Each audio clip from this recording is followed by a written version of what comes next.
Um, Hi everyone. My name is Lucy and I'm from Auckland, New Zealand. For those for those that are not from New Zealand, that's the little country in the corner that keeps being left off world maps. I recently graduated from Kristen School and was very fortunate to be accepted into Stanford as the class of 2026. I was originally deferred from my restricted early action, but accepted in the regular round. I would just like to talk a bit about my journey and my experience with Interface today. Obviously, I am not a veteran admissions officer, but I just hope that some experience I've picked up along the way might be of use to you. So my interface counselor was called Sonia, and she was lovely. I love her with all my heart. I think it's really important to build a very good relationship with your counselor. For me, Sonia was like a mentor and a friend. We talked about so many things that was not just about university. Every time we zoomed, I would tell her about any new hobbies I tried out, new friends, how my tennis was going, how my sailing was going. I just think that open communication is really important to help you build trust and to help your counselor really understand who you are, so you guys can together formulate the best and most suitable plan for yourself. I always really looked forward to our monthly Zooms. They always left me really invigorated. Often it's very easy to be, really just done with school because you have so many things lined up. But every time I Zoomed, I had I always got a way clearer idea of my plans for the next month. And it just gave me so much more energy to tackle all these upcoming tasks. And I would like to emphasize that it's really important to interact with your counselors well to utilize, all their expertise and their services. Don't be afraid. Don't wait for them to help or reach out first. Yeah, always, if you have questions, just go for it, ask them. I think I've texted Sonia at all odd hours of the night. I've texted her at like my 2 a.m., her 2 a.m., because she's in the States. And just, yeah, she's probably sick of me by now, but I thought that was the best way I could utilize all her expertise.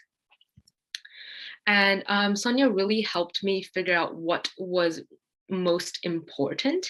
So what I mean by this is that there's a lot of random activities, competitions out there that sound really cool or really prestigious, but sometimes it's not what you really should be doing. For example, there was this big national economic competition that my economic teacher really wanted me to participate in, and I was so close to just applying and going for it. But Sonia was like, why are you doing an economic competition if you want to go and study biology in university? How is that relevant? And if you did this, you would have to take time away from all your other projects. Which ones would you sacrifice? And then I was like, yeah, that made a lot of sense. I thought about it and it really was not worth it. Sonia also really helped keep me on track. For example, there was a time where I knew I needed to do the SATs, but I was just so swamped with all my other commitments. And so I was really reluctant to take it seriously.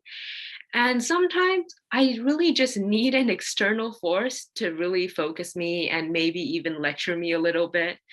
And so Sonia was just like, Lucy, no, and really made me prioritize it, which I was so grateful for. And she was such an excellent emotional support.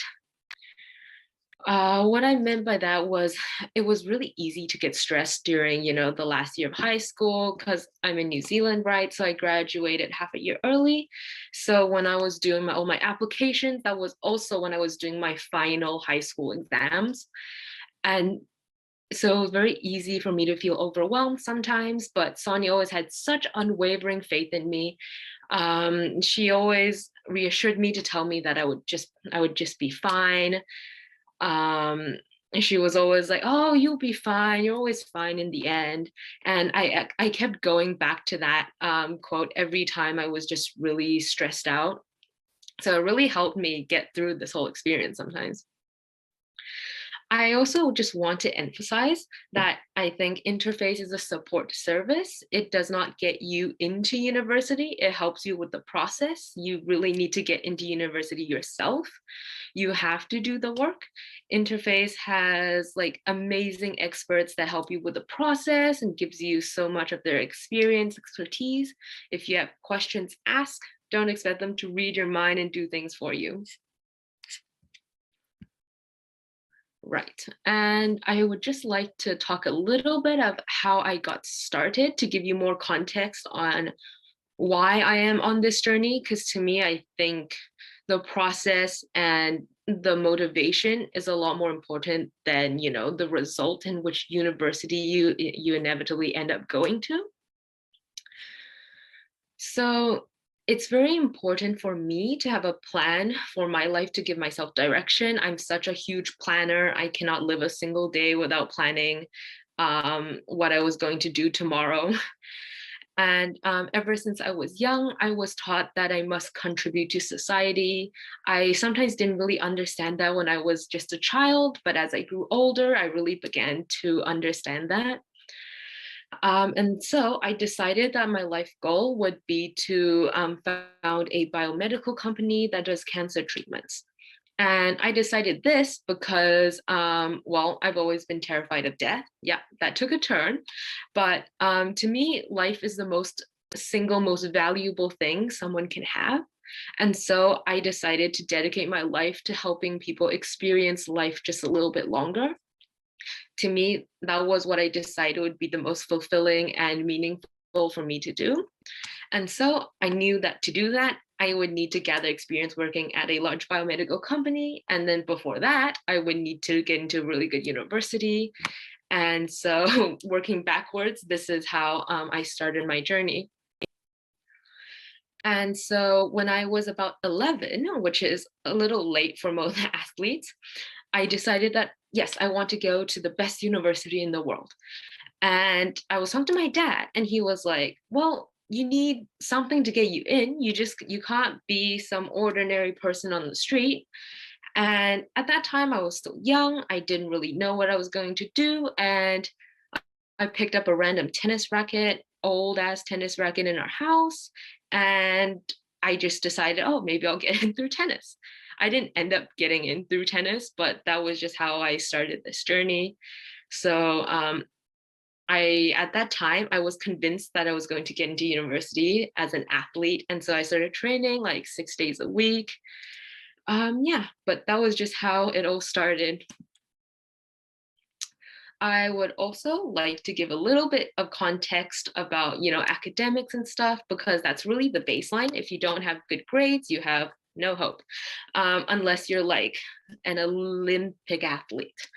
And so in the end, I got an IB 45 out of 45. So the IB is the International Baccalaureate curriculum. I'm not sure if many people are familiar with it, but it is an internationally renowned curriculum.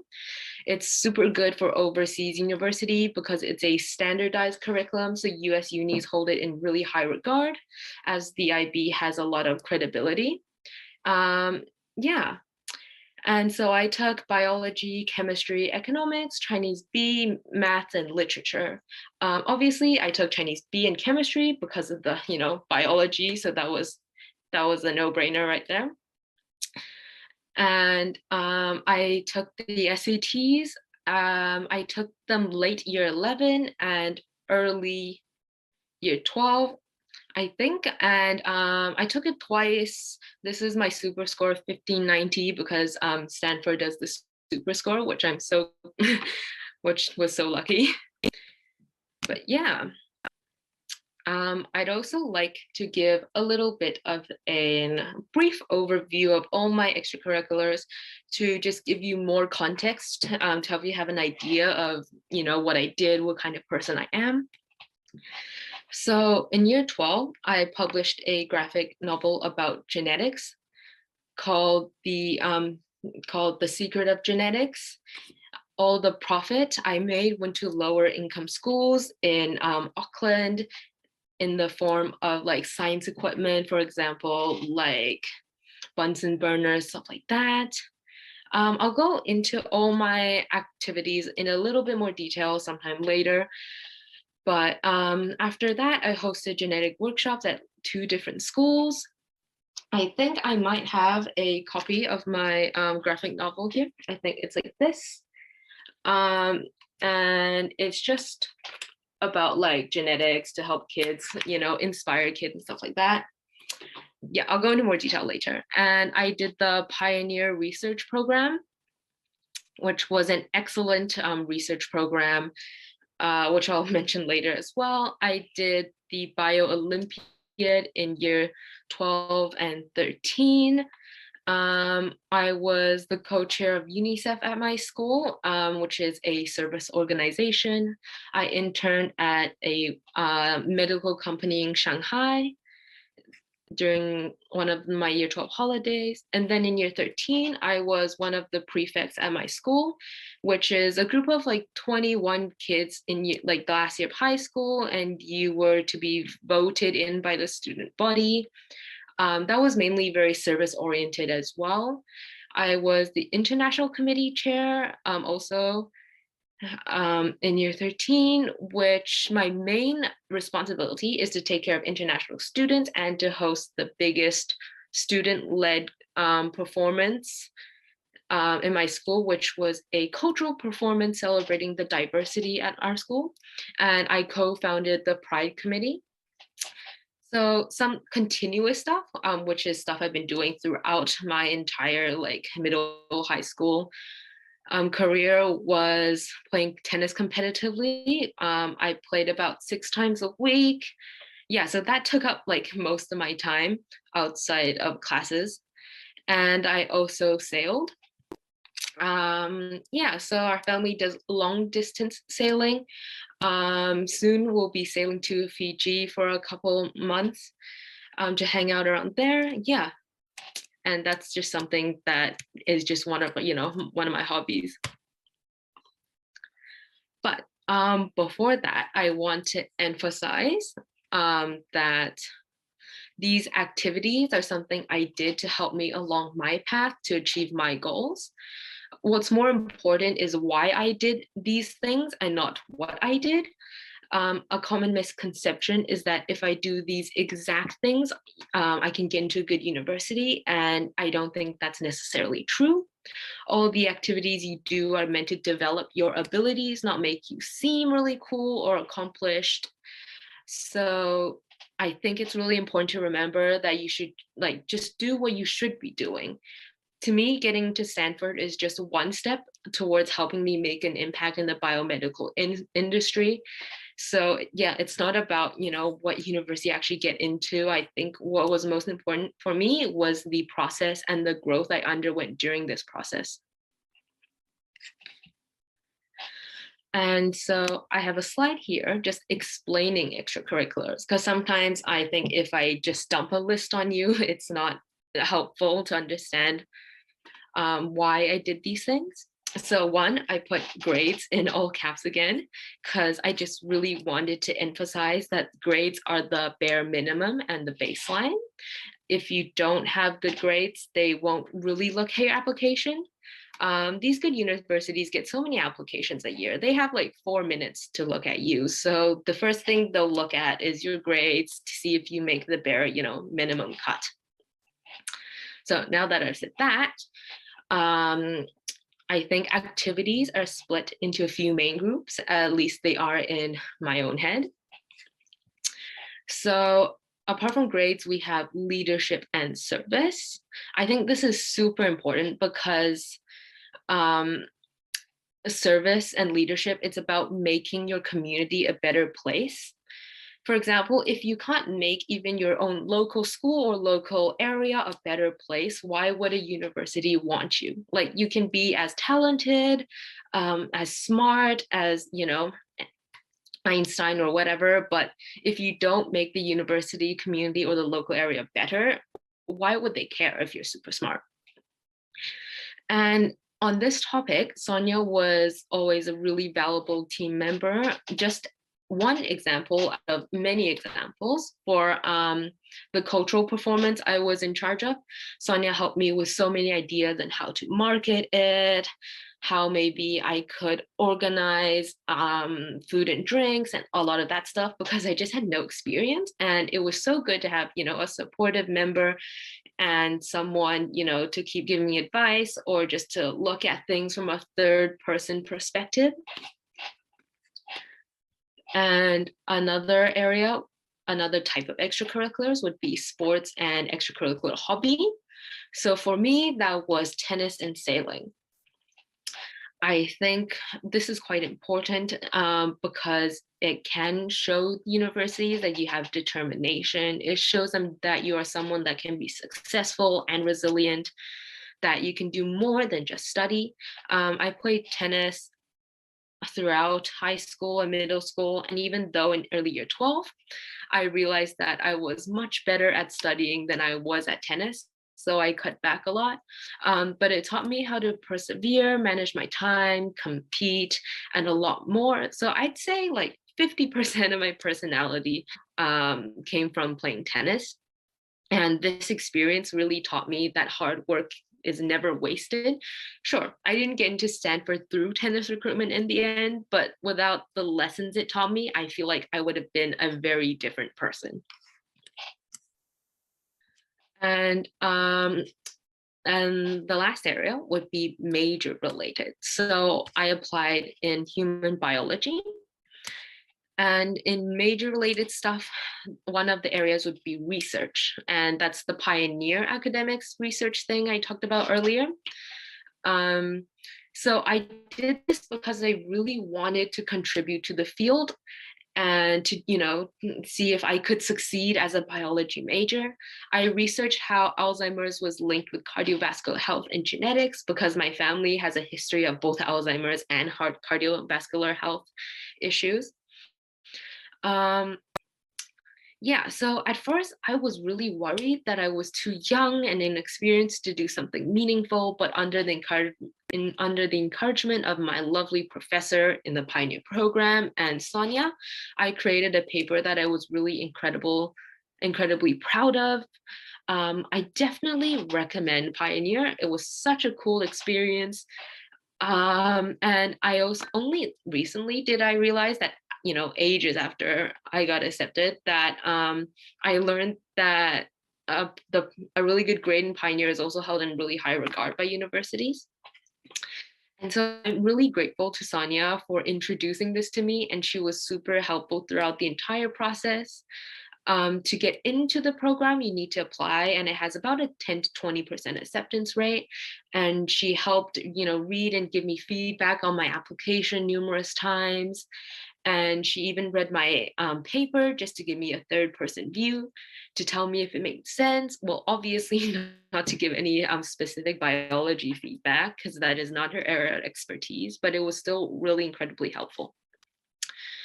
And another area in major related stuff would be, say, competitions. I did the Biolympiad, and there was another international 3-minute science speech competition, and there was other competition I've done.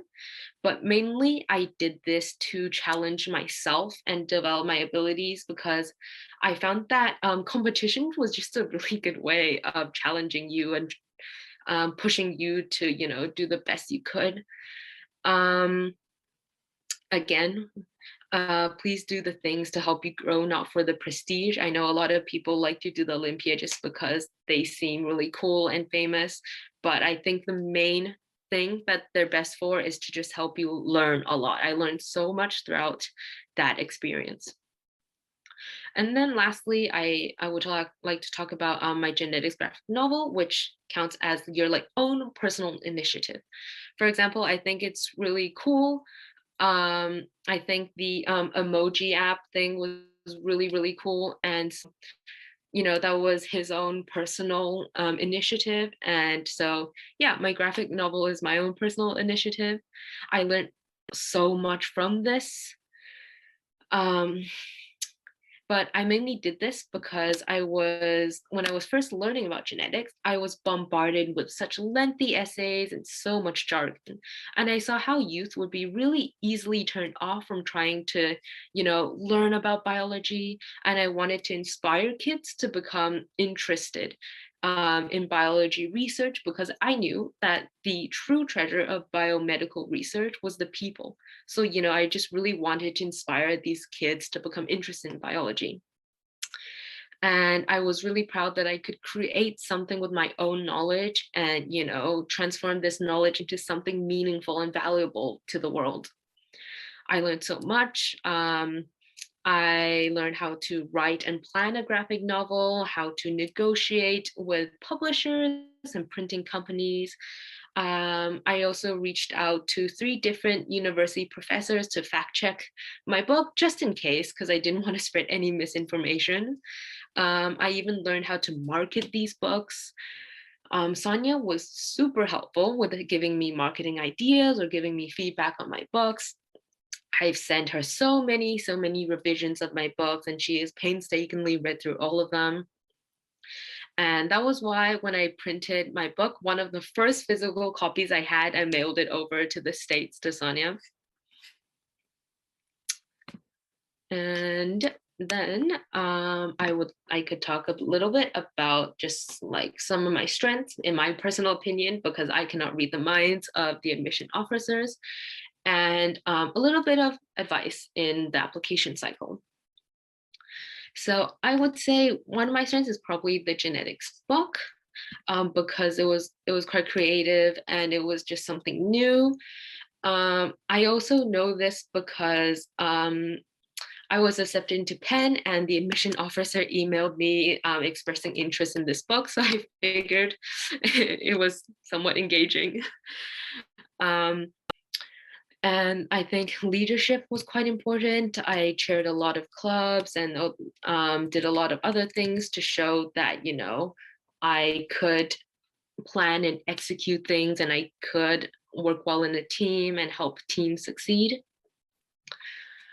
And I put grades again with a little star on top, just to emphasize that all these other things are kind of meaningless if you don't have good grades, because bare minimum. And I would like to talk about my main Common App essay. I wrote about sailing, which was a very unique essay. And I think it displays a sense of adventure and courage.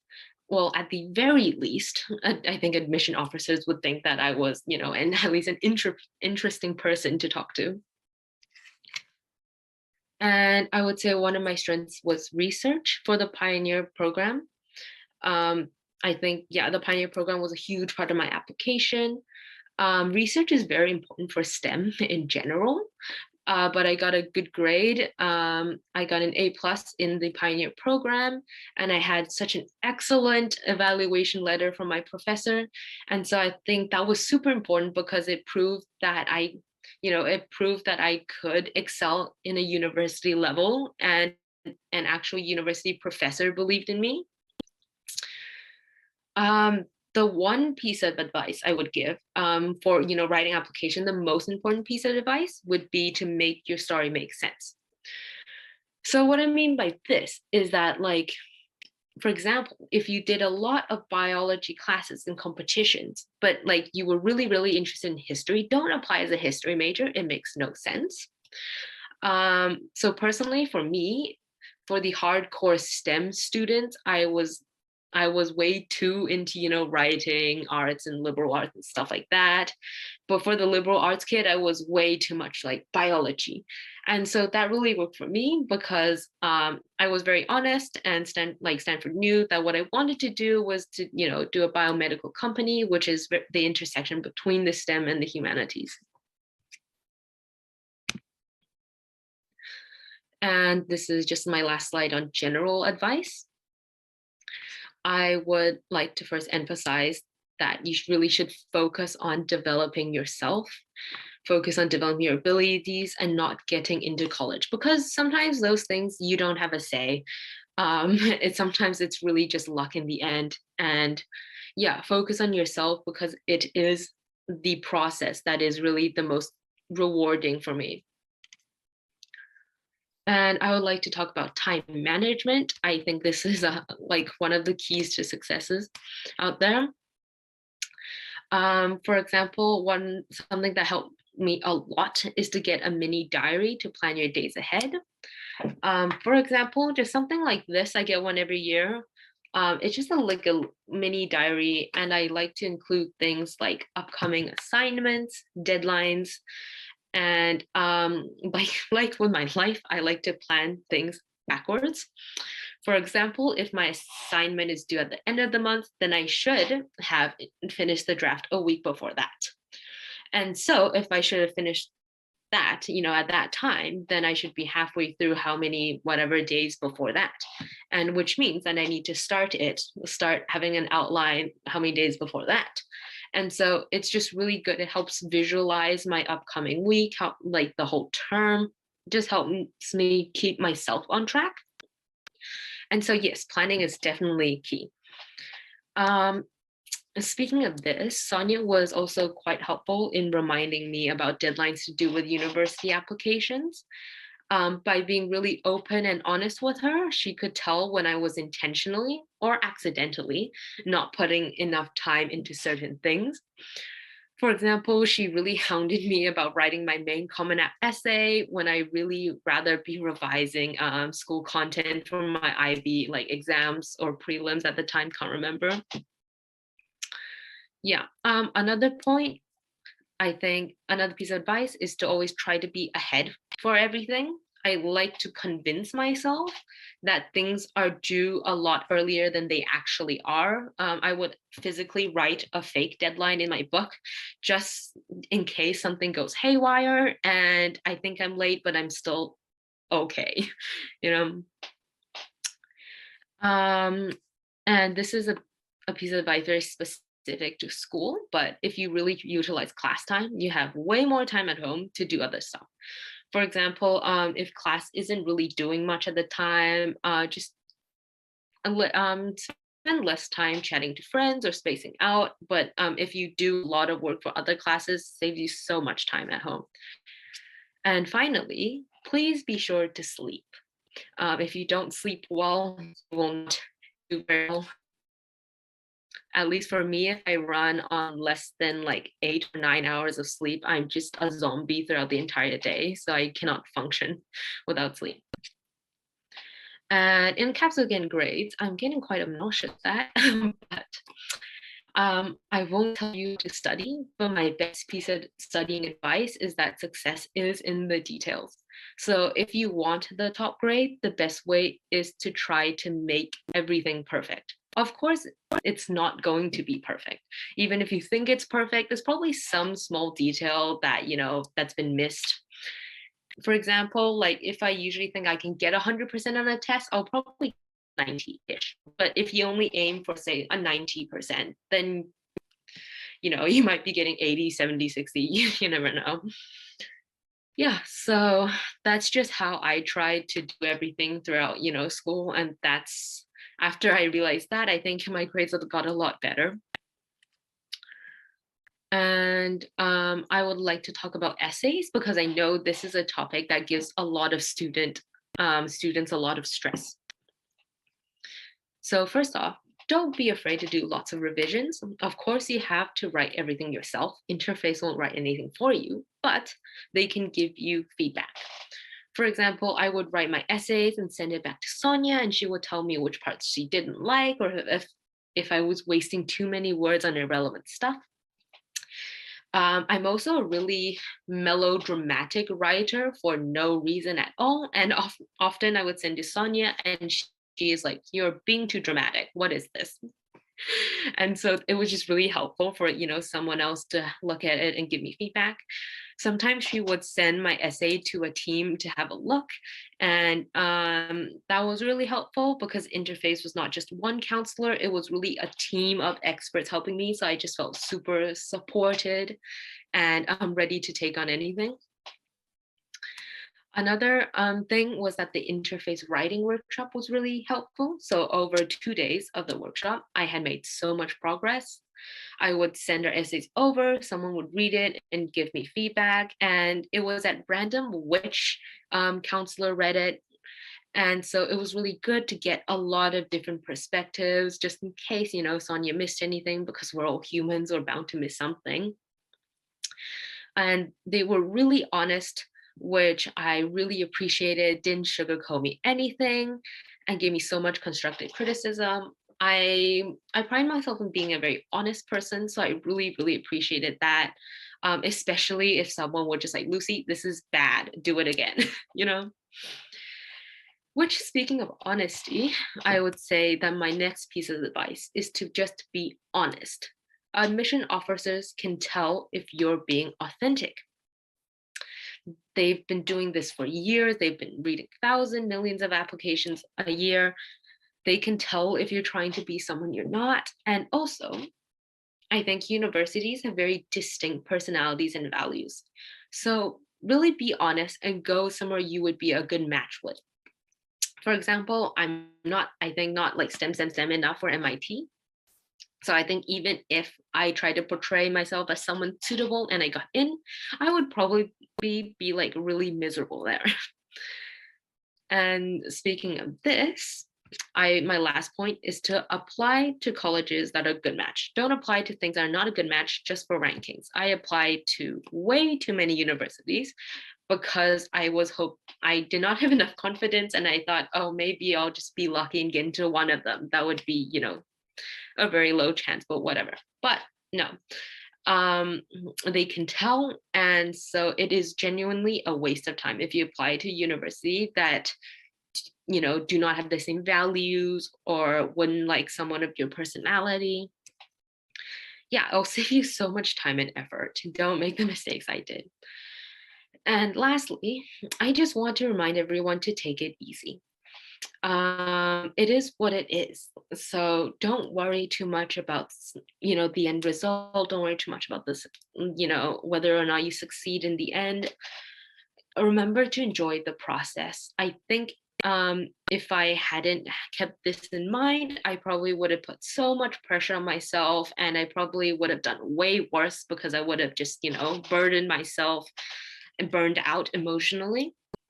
Yeah, so remember, it is what it is. Just keep doing what you should be doing, and as long as you're working hard every day, you're moving forward, you're getting a little better. And that was something that really helped replace my stress with motivation and pride every day. Yeah, so again, please do things to help yourself along your own life path. University is just one step along the way, and Interface is such a great resource to help you and not do things for you. Yeah, and that's it from me. Thanks for listening to me.